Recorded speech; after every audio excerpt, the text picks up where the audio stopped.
seimbang dan mampan.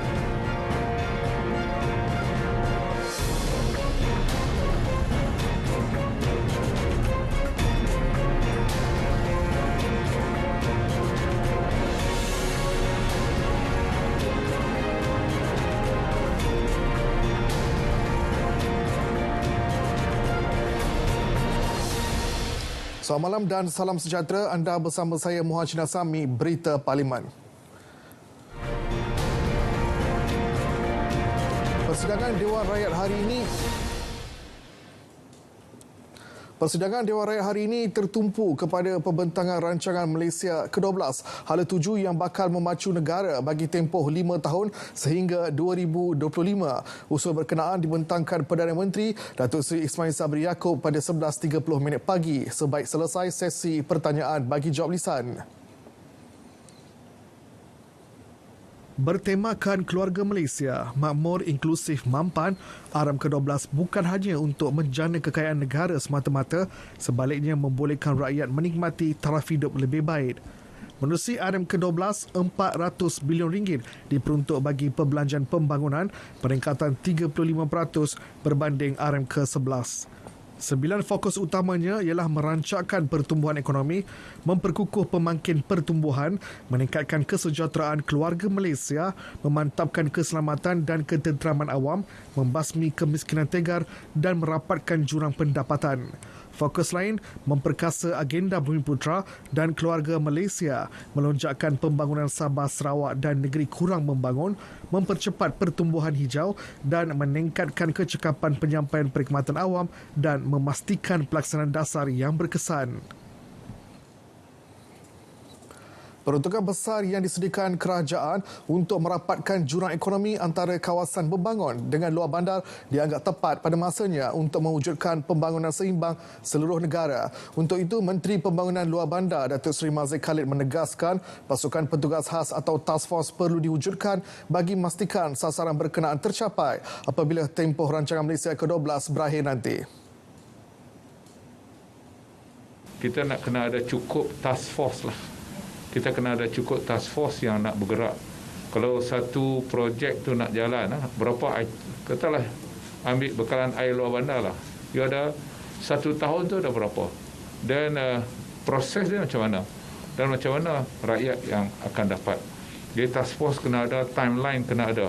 Kalau kita pakai yang normal proses tu mungkin terlambat. Jadi makna kerajaan persekutuan di kementerian kena pergi juga berunding dengan kerajaan negeri. Pasal ada perkara-perkara yang dilulus di peringkat kerajaan negeri. Usaha melonjakkan pertumbuhan Sabah dan Sarawak merupakan pengumuman yang ditunggu-tunggu penduduk di negeri di bawah Bayu dan Bumi Kenyalang. Setiausaha Agung Gabungan Parti Sarawak Datuk Seri Alexander Nantalinggi berkata, kerajaan negeri akan bekerjasama rapat dengan kerajaan persekutuan dalam usaha menjayakan pelaksanaannya dalam rancangan Malaysia yang ke-12. Memang mengalu-alukan rancangan Malaysia ke-12 yang telah dibentang oleh Yang Amat Berhormat Perdana Menteri pada pagi tadi. Yang amat menarik dan saya amat menghargai, saya ingat kami di Sarawak pun menghargai keseluruhannya, adalah disebut secara jelas fokus akan diberi kepada Sarawak dan juga Sabah dari semua sudut yang bagi saya sangat boleh diterima baik.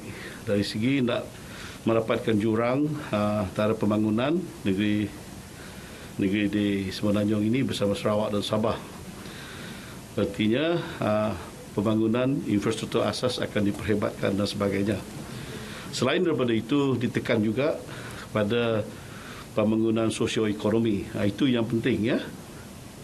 Bukan sahaja kita menghendaki pembangunan infrastruktur asas, tetapi kita perlu juga ada pendapatan tinggi dan peluang-peluang untuk kita mendapat pendapatan dan juga kita boleh mengambil bahagian dalam program-program keusahawanan dan sebagainya dan perniagaan dan industri. Itu sangat dialu-alukan. Ketika bercakap dalam sidang media di Parlimen, Datuk Alexander berkata fokus kini perlu diberi kepada aspek pelaksanaan. Unit Penyelarasan Pelaksanaan Jabatan Perdana Menteri pula akan memantau kesemua projek yang dirancang di bawah rancangan Malaysia ke-12. Menteri di Jabatan Perdana Menteri Ekonomi, Datuk Seri Mustafa Mohamed memaklumkan pemantauan itu bagi memastikan pelaksanaan projek yang dirancang berjalan lancar. Yang penting ialah pelaksanaan yang adalah penting. Dalam tempoh terdekat, mungkin dalam 2 minggu, saya akan jumpa semua KSU. Saya Menteri Timbalan Menteri dan KP akan jumpa semua ketua setiausaha kementerian. Kita akan berkongsi dengan mereka apa kita kami PPD, Pelan Pelaksanaan Dasar. Ini plan yang dibentang PM hari ini adalah plan rancangan untuk 5 tahun. Tapi yang penting adalah pelaksanaannya. Jadi IPU sudah pun merangka plan itu dan kita akan panggil semua KSU peranan mereka untuk melaksanakan segala perancangan yang telah ditetapkan. Beliau yakin kesan projek pembangunan di bawah RM ke-12 dapat dilihat dalam tempoh antara 5 hingga 10 tahun. Rancangan Malaysia ke-12 yang dibentangkan Perdana Menteri bukti kesiapsagaan kerajaan membangunkan negara meski dalam situasi pandemik yang mencabar. Perkara tersebut dimaklumkan Ahli Parlimen Pasir Mas Ahmad Fadli Syari dalam temu bual khas bersama wartawan Andy Reza Rohadian. Saudara, saya bersama dengan Ahli Parlimen Pasir Mas Yang Berhormat Tuan Ahmad Fadli Syari untuk mendapatkan pandangan beliau mengenai RM ke-12. YB, apa rumusan YB terhadap intipati RM ke-12? Adakah relevan dengan keperluan masa kini, YB? Okay, terima kasih Andy.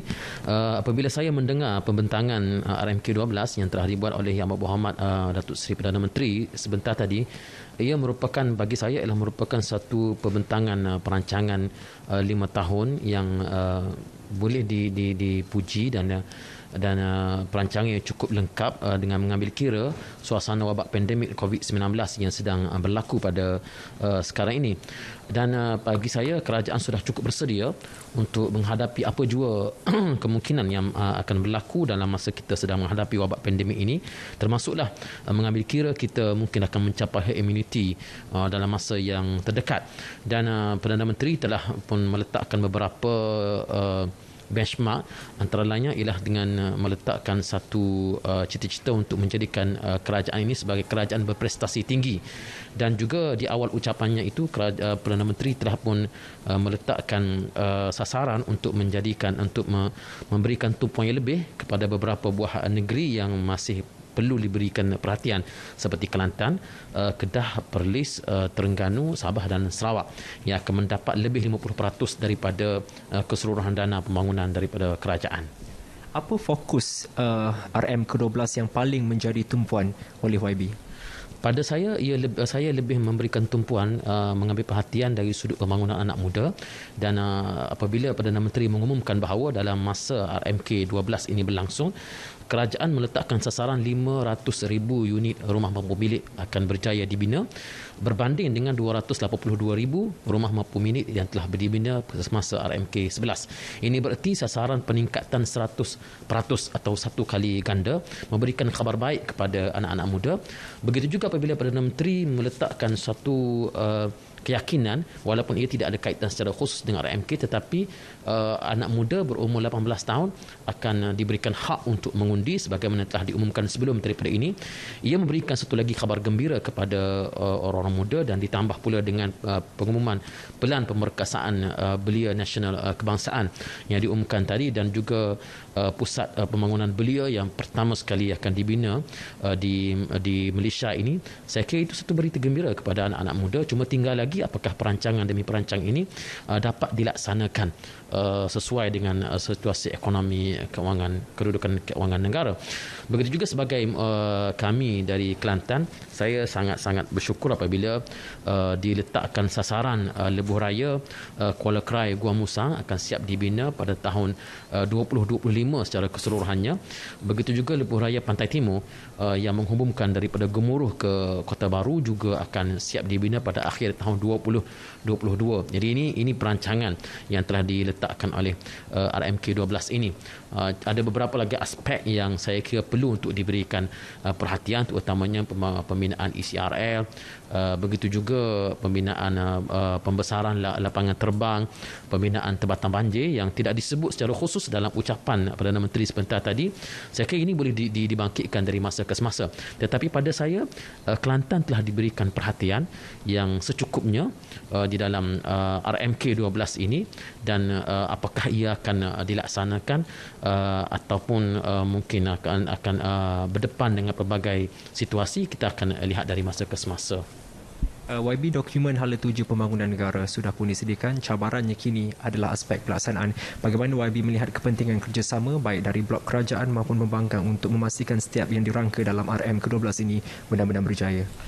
Perjanjian yang telah pun dimeterai baru-baru ini di antara pembangkang dengan kerajaan itu merupakan titik mula kepada kerjasama yang sangat baik, dan saya kira kerjasama ini perlu untuk diteruskan lagi sehingga memungkinkan pelan perancangan RMK12 ini dapat dilaksanakan dengan sempurna. Kerana kalau sekiranya situasi politik dalam keadaan tidak stabil dan kerajaan bertukar ganti, ia akan mengganggu gugat perancangan yang telah dibuat oleh kerajaan. Justru saya kira semua pihak perlu mengedepikan agenda politik yang tidak mendatangkan manfaat kepada rakyat. Kita fokus kepada bagaimana untuk membantu rakyat, dan dengan apa yang dibentangkan oleh Yang Berhormat Perdana Menteri sebentar tadi, saya kira ia merupakan suatu lampu kuning, lampu amaran kepada kita bahawa kalau sekiranya kita tidak bersatu hati, tidak mustahil perancangan ini hanya tinggal sebagai perancangan semata-mata. So sekarang kita fokus kepada bantu rakyat dan bantu rakyat di kawasan kita masing-masing, dan melihat kepada agenda pembangunan nasional apa yang boleh kita sumbangkan. Terima kasih Yang Berhormat Tuan Ahmad Fadli Syahri, Ahli Parlimen Pasir Mas, kerana berkongsi dengan kami mengenai RM ke-12. Baik saudara, sesi perbahasan Rancangan Malaysia ke-12 atau RM ke-12 akan bermula esok. Teruskan bersama kami untuk mendapatkan intipati penuh dari semasa ke semasa. Saya Andy Reza Rohadian, Parlimen. Baik, berikut pula temu ramah khas saya bersama Ahli Parlimen Lembah Pantai Fahmi Fazil mengulas rancangan Malaysia ke-12 yang dibentangkan oleh Perdana Menteri. Beliau berkata usaha seperti mempercepat pertumbuhan hijau adalah tepat pada masanya selari aspirasi keluarga Malaysia.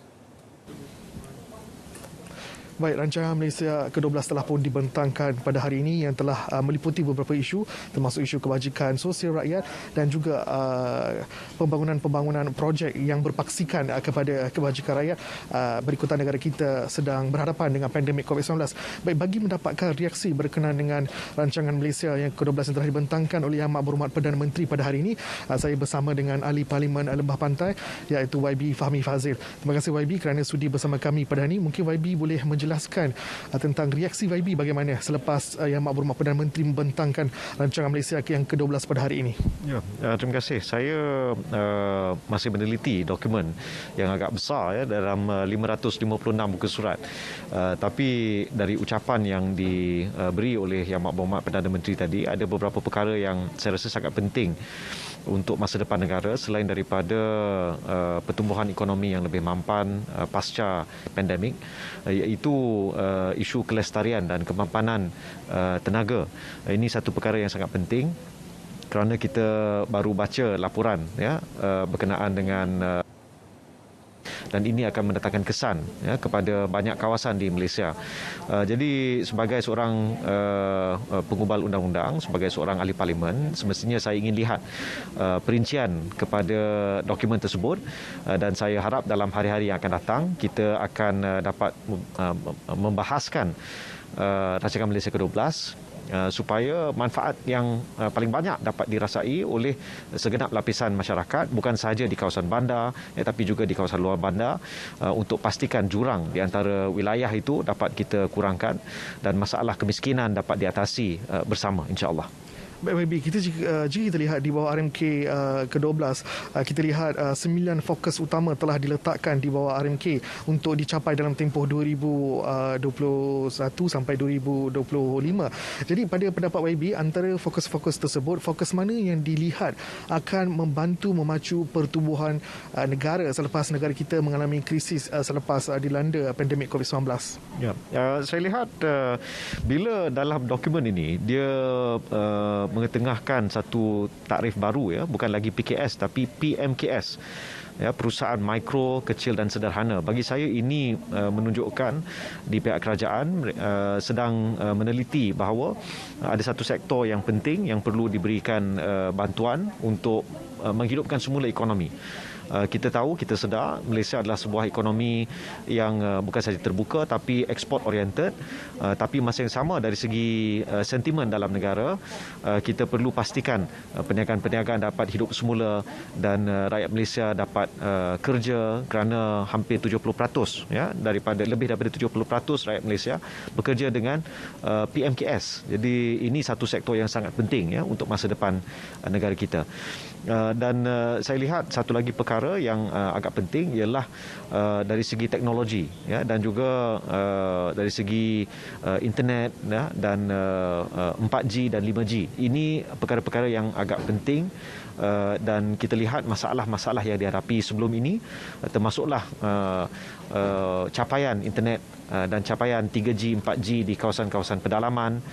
Kita harap dengan rancangan Malaysia ke-12 ini, satu perancangan yang teliti dapat dilaksana dengan baik untuk mengatasi masalah capaian internet, ya, terutama di kawasan-kawasan yang sebelum ni selalu kita dengar, ya, viral, ya, masalah kena pajak pokok untuk dapat internet dan sebagainya dapat dikurangkan. Baik, terima kasih YB. Begitulah reaksi daripada ahli parlimen, iaitu ahli parlimen daripada Lembah Pantai, YB Fahmi Fazil, berkenaan dengan pembentangan rancangan Malaysia yang ke-12 hari ini. Sekian sahaja laporan saya, kita kembali ke studio.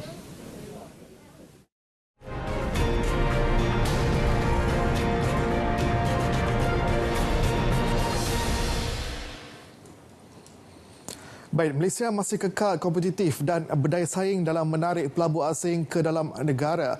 Menteri Perdagangan Antarabangsa dan Industri Datuk Seri Muhammad Azmin Ali berkata, Malaysia berjaya menarik pelaburan RM107.5 bilion bagi tempoh Januari hingga Jun tahun ini berbanding RM63.3 bilion bagi tempoh sama pada tahun lepas. Jumlah itu menunjukkan lonjakan ketara 69.8%. Pelaburan langsung asing FDI menyumbang 58.1 atau RM62.5 bilion, manakala pelaburan langsung domestik DDI menyumbang 41.9% atau RM45.1 bilion. Pelaburan ini melibatkan 2,110 projek dan dijangka mewujudkan hampir 45,000 peluang pekerjaan baru. Daripada keseluruhan jumlah FDI tersebut, sektor perkilangan mencatatkan jumlah tertinggi iaitu RM58.2 bilion atau 93.1% daripada jumlah kelulusan. Sektor perkhidmatan dan utama pula masing-masing mencatatkan pelaburan sebanyak RM2.16 bilion atau 3.5% dan RM2.15 bilion atau 3.4%. Beliau menjawab pertanyaan ahli Parlimen Dungun Wan Hassan Muhammad Ramli. Datuk Seri Muhammad Azmin turut menarik perhatian bahawa kerajaan akan terus mengambil 3 pendekatan utama dalam merancangkan ekonomi negara. Ia melibatkan program imunisasi industri kerjasama awam swasta PIKAS, memperkukuh dasar perdagangan dan pelaburan terbuka serta pelaburan berpandukan aspirasi pelaburan nasional. Di samping itu, memfokuskan kepada sektor pertumbuhan ekonomi baru seperti ekonomi digital, halal dan aero angkasa. Dewan juga diberitahu 102,802 pekerja industri pembinaan telah divaksin menerusi program vaksinasi industri pembinaan CBEC setakat ini. 44,534 daripada adalah warga tempatan, manakala baki 58,268 lagi warga asing. Timbalan Menteri Kerja Raya Dato' Otter Joseph Kurup memaklumkan proses vaksinasi dilaksana di 5 lokasi sejak 1 Julai lalu. Masing-masing di Kuala Lumpur, Selangor, Pulau Pinang, Pahang dan Johor. Data ini tidak termasuk bilangan pekerja industri pembinaan yang telah menerima vaksin melalui program vaksinasi yang lain seperti program imunisasi COVID-19 kebangsaan ataupun PIK dan program vaksinasi yang dilaksanakan oleh kementerian-kementerian yang lain. Semua data pelaksanaan SIVAC diselaraskan melalui sistem MySejahtera. Penjelasan itu bagi menjawab pertanyaan ahli Parlimen Temerloh, Datuk Muhammad Anwar Muhammad Tahir. Ketika menjawab pertanyaan ahli Parlimen Tumpan, Datuk Cik Abdullah Ahmad Nawi pula, Datuk Arthur memaklumkan sejak 1 Jun, 416 tapak pembinaan diarah tutup kerana gagal mematuhi SOP pencegahan penularan COVID-19 ditetapkan Majlis Keselamatan Negara MKN. Bagi pihak kementerian melalui CIDB, kita sentiasakan menjalankan pemeriksaan ke atas tapak-tapak pembinaan di seluruh negara untuk memastikan pematuhan SOP.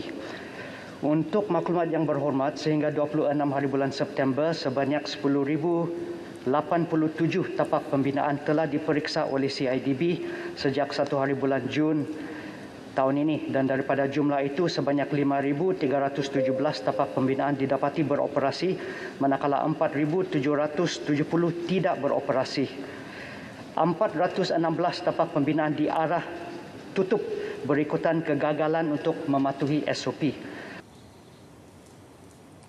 Turut mengambil bahagian dalam sesi pertanyaan jawab lisan ialah Timbalan Menteri di Jabatan Perdana Menteri Tugas-Tugas Khas Datuk Masturah Muhammad Yazid. Beliau yang menjawab pertanyaan ahli Parlimen Lenggong Datuk Seri Dr. Samsul Anwar Nasarah menjelaskan sebarang pelaksanaan kawalan pergerakan mengambil kira penilaian risiko jangkitan COVID-19. Pertimbangan itu meliputi kadar peningkatan kes, taburan kes positif, kepadatan penduduk, kewujudan tempat awam serta keadaan sosiodemografi penduduk.